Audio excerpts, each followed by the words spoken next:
Hello students, आज की class में हम पढ़ेंगे बफर सॉल्यूशन। तो बफर सॉल्यूशन क्या होते हैं?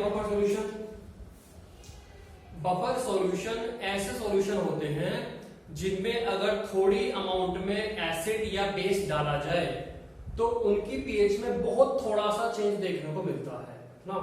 डेफिनेशन लिख लेते हैं। The solutions which shows very small change in their pH when small amount of acid or base are added to them। Hindi में लिख लेते हैं इसी डेफिनेशन को। ऐसे विलयन जो थोड़ी मात्रा में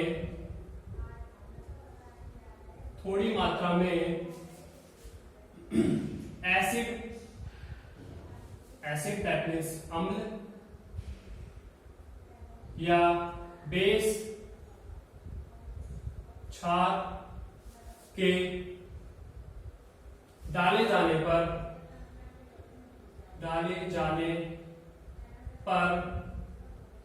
अपनी पीएच में बहुत थोड़ा सा अंतर दिखाते हैं।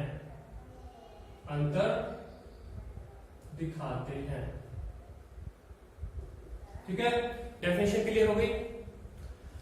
देखिए इस डेफिनेशन का मतलब क्या है, मतलब समझ लेते हैं पहले। सपोज करिए मैं अभी बफर सॉल्यूशन नहीं ले रहा, मैं सिंपल क्या लेता हूं, 1 लीटर 1 मोलर CH3COOH का एक वीक एसिड का सॉल्यूशन ले लेता हूं, है ना। 1 लीटर 1 मोलर CH3CH का सॉल्यूशन, और उसमें मैं डाल देता, सपोज करिए 20 ml 1 मोलर HCl डाल देता हूं, है ना। इतना मैं डाल देता हूं, और सपोज करिए उसकी पीएच क्या हो जाती है, 5 से 2 आ जाती है। वो तो कैलकुलेट करके हम देखेंगे कितनी हो जाएगी। सपोज करिए भी 5 से 2 हो जाती है, तो चेंज हमारा कितना दिखेगा, हमारा 3 का चेंज दिखेगा। तो पीएच हमारी 5 से हमारी 2 होगी, तो 3 का हमें चेंज दिखेगा। ये हमने सपोज लाइक एज्यूम करके ली है, बाकी कैलकुलेशन हमें पता नहीं कि कितनी आएगी। वहीं अगर ये बफर सॉल्यूशन हो, एज्यूम करो कि ये 1 लीटर, तो ये हमारा बफर सॉल्यूशन है, ये हमारा क्या बफर सॉल्यूशन है। और उसमें भी अगर सेम अमाउंट हमारी डाल जाती, 20 ml 1 मोलर हम यहाँ पे HCl डाल देते, तो सपोज इन जनरल यहाँ पे क्या देखने को मिलता है कि इसकी पीएच 5 से क्या हो जाती, 4.9 हो जाती या 4.8 हो जाती। तो अगर हम यहाँ पे देखें तो चेंज हमें 0.1 का देखने को मिलता है। तो सबसे पहली चीज तो ये कि अगर उतनी ही अमाउंट का एसिड या बेस किसी इन जनरल सॉल्यूशन में, जो कि वीक एसिड वीक बेस का कोई सॉल्यूशन उसमें डाला जाता है, तो पीएच बहुत ज्यादा चेंज हो जाती है। लेकिन जो बफर सॉल्यूशन है उनमें उतनी ही अमाउंट में अगर एसिड या बेस डाला जाए तो पीएच में बहुत थोड़ा सा चेंज देखने को इसमें मिलता है ना। तो डेफिनेशन हमें क्लियर हो गई कि पीएच में चेंज होगा लेकिन बहुत थोड़ा सा होगा।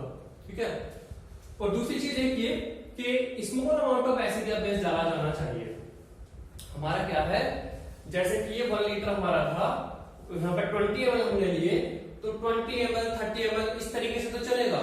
ऐसा नहीं कि तुम्हें 20 ml की बजाय 500 ml या इसमें 1 लीटर ही डाल दो, तब ये काम नहीं कर पाएगा। दैट मींस डेफिनेशन के अकॉर्डिंग थोड़ी सी अमाउंट में अगर तुम लोगे तो ये अपना जो भी इसका इफेक्ट है कि अपनी पीएच को ज्यादा चेंज नहीं होने देता, वो यहाँ पे सही से दिखाएगा। चलिए अब आगे चलते हैं इसमें।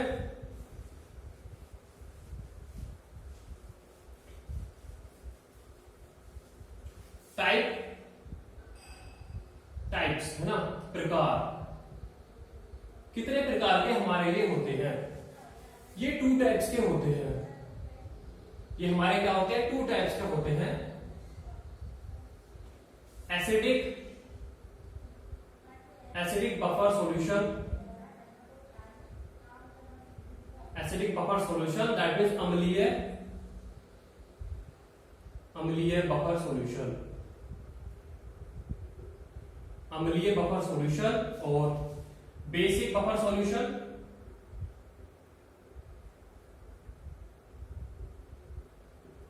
क्षारीय, क्षारीय बफर सॉल्यूशन, क्षारीय बफर सॉल्यूशन। ठीक है, क्या प्रॉपर्टी इन दोनों की अलग अलग है? एक तो ये कि जो हमारे एसिडिक बफर सॉल्यूशन होते हैं उनकी पीएच क्या होती है, 7 से कम होती है जनरली, है ना, 6 से 7 से हमारी कम होती है। और जो जिस पर ये बेस्ड है, इसमें और क्या है कि ये weak acid and it's conjugate, weak acid और उसके कॉन्जुगेट से मिलकर बने होते हैं। पता होगा आपको कि कॉन्जुगेट क्या होता है, जैसे कि CH3COOH एसिड है, वो अगर जब टूटता है H+ निकल जाता है तो CH3CO- प्लस H+, तो H+ निकलने के बाद जो स्पीशीज बचती है उसे क्या बोला जाता है, उसका कॉन्जुगेट बोला जाता है एसिड के लिए। बेस में यही चीज H+ जुड़ने के बाद जो होता है उसको बोला जाता है। तो कोई वीक एसिड ले लो और उसका कॉन्जुगेट ले लो तो हमारा एक बफर बन जाएगा। जैसे कि मैं यहाँ पे क्या ले लू, CH3COOH ले लो प्लस CH3COO- ले लो, या जैसे कि हम यहाँ पे क्या ले लो, H2CO3 ले लो, या इसका कॉन्जुगेट क्या होगा, HCO3 ये ले लो। इस तरीके से अगर हम ले लेते हैं तो ये कॉम्बिनेशन हमारा क्या बनाएगा, एक बफर सॉल्यूशन का निर्माण करेगा। ये भी हमारा क्या है, बफर सॉल्यूशन का निर्माण करेगा। अब यहाँ पे एक चीज और हम बता देते हैं कि जैसे हमने यहाँ पे ये CH3COOH, उसके साथ हमने CH3COO- लिया था, तो यहाँ पर ये जो इसका कॉन्जुगेट है CH3CO-, ये अलग से तो कोई स्पेसी है नहीं कि इंडिपेंडेंट स्पेसी है CH3COH की तरह। तो यहाँ पर इसको लाने के लिए हम क्या करते हैं, इसको लाने के लिए हम क्या करते हैं कि जो CH3COH है उसकी अगर स्ट्रॉन्ग बेस जैसे कि NaOH के साथ रिएक्शन कराओ तो एक सोल्ट बनेगा। सोल्ट क्या बनेगा, CH3COONA हमारा यहाँ पे बनेगा। तो अगर हमें सॉल्यूशन में CH3CO- चाहिए तो हम CH3CONA उसको डाल देंगे। ठीक है, इस तरीके से हमें CH3CO- मिल जाएगा। सेम इसी तरीके से क्षारीय बफर सॉल्यूशन या बेसिक बफर सॉल्यूशन में पीएच हमारी क्या होती है, 7 से ज्यादा होती है, अगेन जनरली, है ना। ठीक, और यहां पर क्या है, ये हमारा बनता है वीक बेस, जो हमारे कमजोर क्षार होते हैं, है ना, weak base plus it's conjugate, weak base और इट्स कॉन्जुगेट से हमारा ये मिलकर बना होता है। जैसे कि NH4OH हमने एक वीक बेस ले लिया, कॉन्जुगेट NH4 प्लस ले लिया। सेम वही NH4 प्लस को लाने के लिए जैसे हमने ले लिया NH4Cl ले लिया। ठीक है, तो यहां तक समझ में आ गया होगा। ठीक, दो तरीके के होते हैं, एसिडिक और बफर। एसिडिक वालों की पीएच 7 से कम, ये वीक एसिड और उसके कॉन्जुगेट से मिलकर बने होते हैं। बेसिक या क्षारीय बफर सॉल्यूशन पीएच 7 से ज्यादा है, ये हमारे वीक बेस और इसके कॉन्जुगेट से मिलकर बने होते हैं। चलिए अब आगे देखते हैं। वीडियो बन रहा है,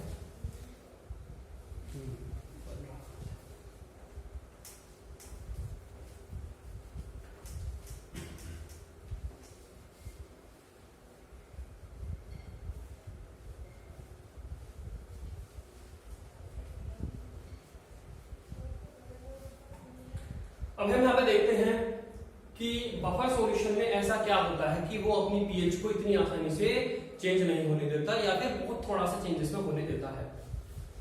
मैं एक एग्जांपल ले लेता हूं एक बफर का, एसिडिक बफर का। सपोज करिए हमारे बफर है जो कि CH3COOH और CH3COONA से मिलकर बना हुआ है।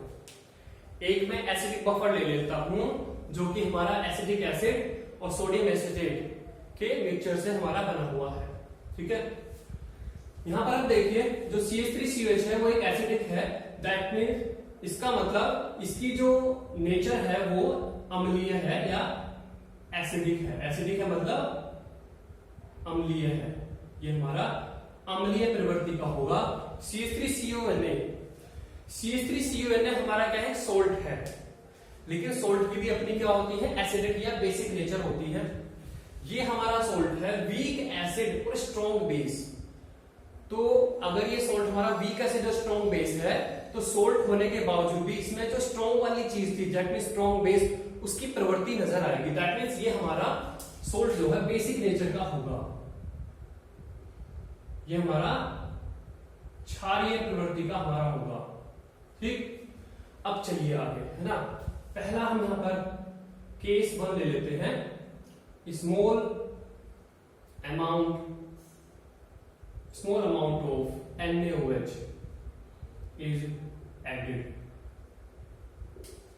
थोड़ी मात्रा में NaOH मिलाया जाता है। थोड़ी मात्रा में क्या है, NaOH डाला जाता है इस बफर सॉल्यूशन में। देखिए NaOH हमने लिया, जो कि हम पहले ही बोल रहे हैं डेफिनेशन के अकॉर्डिंग भी कि थोड़ी मात्रा में होना चाहिए। ठीक, अब अगर मैं इसके अंदर, ये हमारा बफर सॉल्यूशन है, इसमें अगर मैं NaOH डाल दूं जो कि खुद में एक बेसिक नेचर का क्षारीय प्रवृत्ति का है, तो इन दोनों में से कोई ना कोई एक इससे रिएक्शन जरूर करेगा, क्योंकि यहाँ पर दोनों तरीके के बैठे हैं। तो अगर ये क्षारीय नेचर प्रवृत्ति का है, बेसिक नेचर का है, तो उससे कौन रिएक्ट करेगा, सीधा सीधा CH3OH उससे रिएक्ट करेगा। तो हमारा CH3COOH उससे क्या करेगा, रिएक्ट करेगा। रिएक्ट करने के बाद पूरी रिएक्शन होगी, यहां पर क्या बन जाएगा, CH3CONA प्लस H2O। और चूंकि हमने पहले ही बोला था कि NaOH थोड़ी अमाउंट में है, तो रिएक्शन में ये पूरा खत्म हो जाएगा। दैट मींस रिएक्शन में पूरा NaOH खत्म हो जाएगा और उसकी बजाय बन जाएगा CH3CONA।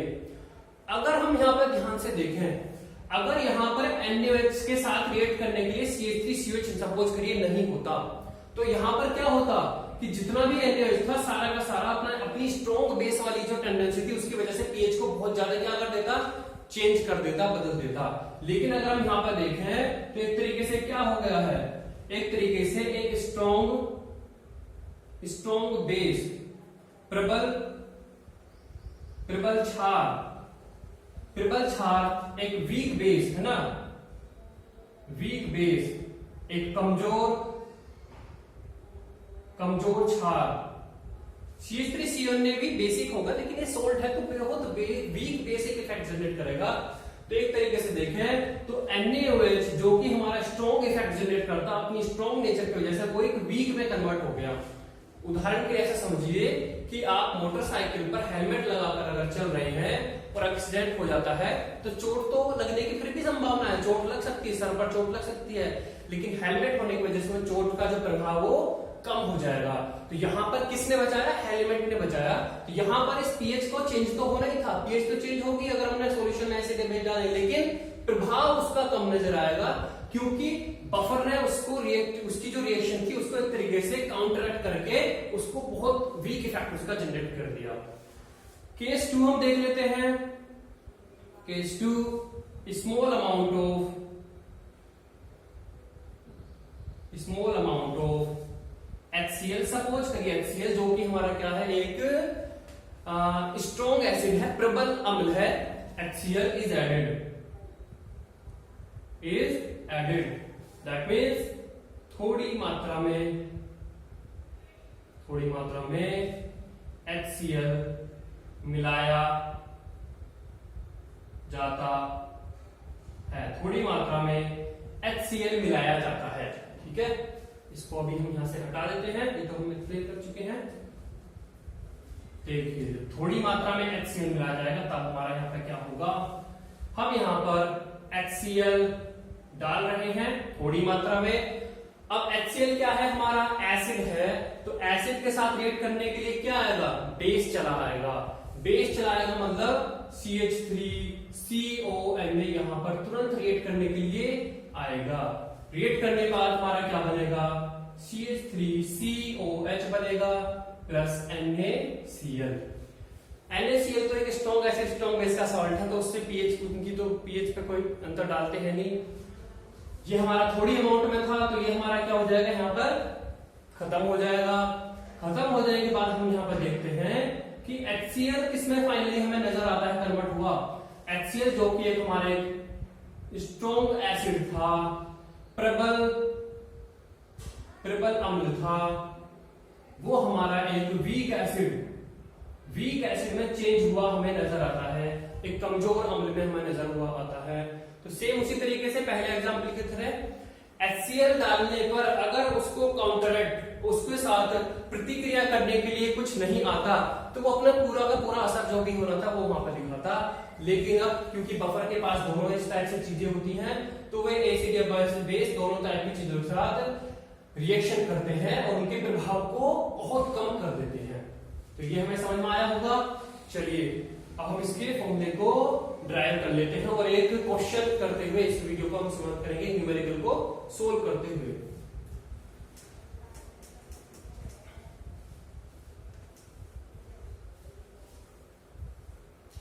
एक मिनट चेक कर लेते हैं, वीडियो बन रही है। चलिए हम अब यहां पर ड्राइव करेंगे कि बफर का क्या आएगा, हमारा बफर का हमारा फॉर्मूला क्या आता है। हम ले लेते हैं CH3COH, ये हमारा जब डिस्ट्रेट होता है तो CH3COO minus plus H plus और Ka, ठीक है। हम यहाँ पर जो हमारा एसिडिक बफर था उसके फॉर्मूले को ड्राइव करेंगे, सेम उसी तरीके से बेसिक बफर का फॉर्मूला बनता है। ये रिएक्शन यहाँ पर इन तीनों स्पीशीज में की कंसंट्रेशन में क्या रिलेशन रहेगा, उसका इसके साथ क्या रिलेशन रहेगा, उसके बारे में हमें जानकारी देती है। तो एक एसिडिक बफर में ये कंपोनेंट होगा इसका और ये होगा, और यहाँ पर H प्लस क्या बनेगी उसको इसके थ्रू हम यहाँ पर रिलेट करते हैं। तो Ka को लिखते हैं, Ka हमारा हो जाएगा concentration of CH3COO minus concentration of H plus divide by concentration of CH3COOH।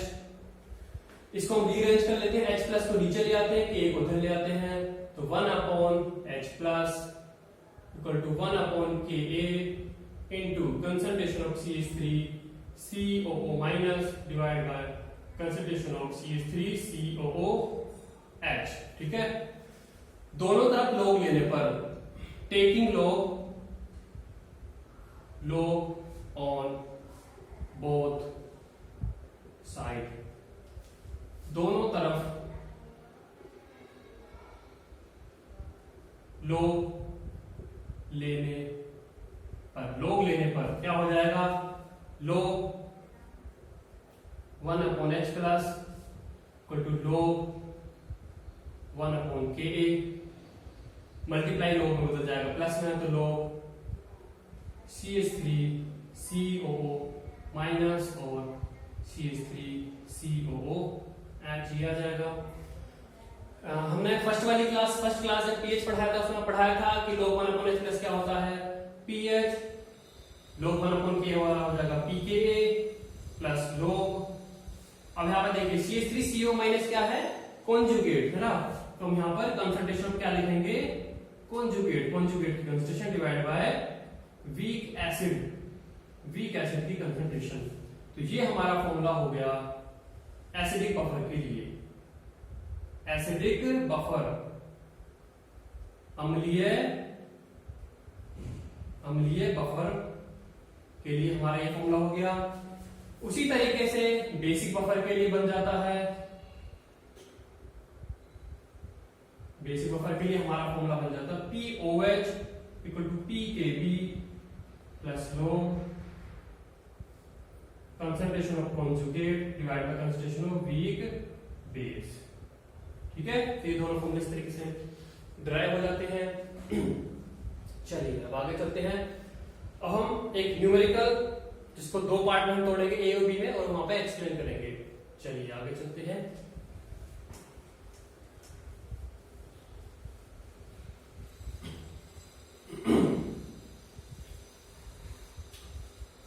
solution. Find the pH of the buffer solution having part A है 0.2 molar CH3COO Na and 0.1 molar CH3COH. A part इसका ये है। एक दूसरा buffer है जो कि 0.2 molar CH3CO twice Ca calcium acetate and 0.1 molar CH3COH। और सपोज करिए यहाँ पे हमारा गिवन है कि pKa of CH3COH हमारा है सपोज करिए 5। वैसे ही 4.7 होता तो 5 ले लेते हैं कैलकुलेशन को सिंपल करने के लिए। ए पार्ट को देखिए, अगर हमारी कंसंट्रेशन CH3COH की 0.2 मोलर है तो यहां पर CH3CO माइनस की कंसंट्रेशन भी क्या आएगी 0.2 मोलर ही आएगी, क्योंकि इसके एक मॉलिक्यूल से एक ही आयन हमारा CH3CO माइनस का बनेगा। तो फॉर्मूला लगाइए pH pKa plus log concentration of CH3COO minus divide bye CH3COH। क्या आ जाएगा pH pH pKa की वैल्यू कितनी दी हुई है 5 प्लस log कॉन्जुगेट की कंसंट्रेशन 0.2 डिवाइड बाय 0.1 तो आ जाएगा 5 प्लस log 2 की वैल्यू कितनी होती है 0.30 तो हमारा आ जाएगा 5.3। चलिए पार्ट बी देख लेते हैं। पार्ट बी में हमें क्या दिया हुआ है कैल्शियम एसीटेट दिया हुआ है। तो यहां पर देखिए concentration of CH3COO twice Ca कितनी है 0.2 मोलर है, लेकिन इसके एक मॉलिक्यूल से दो आयन जनरेट होते हैं CH3CO माइनस के। तो कंसंट्रेशन ऑफ CH3COO माइनस हमारा क्या हो जाएगी 0.2 into 2 दैट मीन 0.4। सेम वही pH 5 प्लस log यहां पर आ जाएगी 0.4 डिवाइड बाय 0.1 तो 5 plus log 4 that means 5 plus 2 log 2 तो 5 plus 0.6 that means 5.6। Okay thank you.